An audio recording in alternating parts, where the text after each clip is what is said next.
0 and 6, they are exactly at this point. And then you just join. Like that. That's what we mean by curves of penetration. We are looking for this. So what does it mean if we have a branch like that?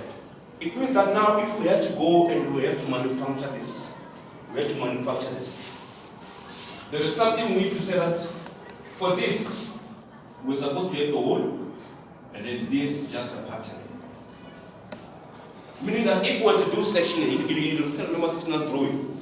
If I was to section here, X, I cut through here and take this branch.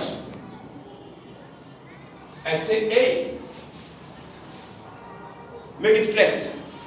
Supposed to give me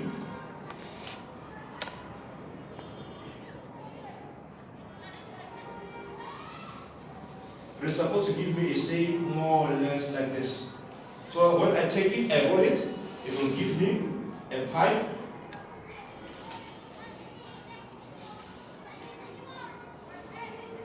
like that. But this part, I have to come and take it, put it in. But for the main pipe, the way they machine the main pipe, they were supposed to take it flat, and then we're supposed to draw the pattern of the hole. We're supposed to get the pattern of the hole of that thing.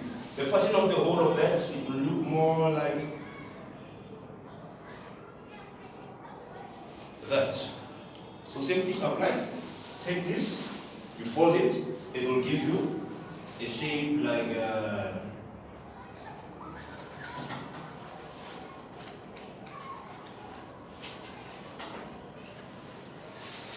and then this one will give us a shape like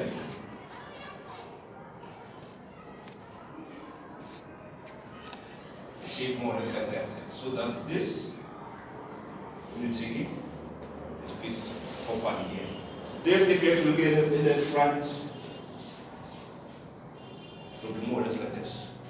And then the other one, just the hole. So when you take this and then they flash and then you weld nicely.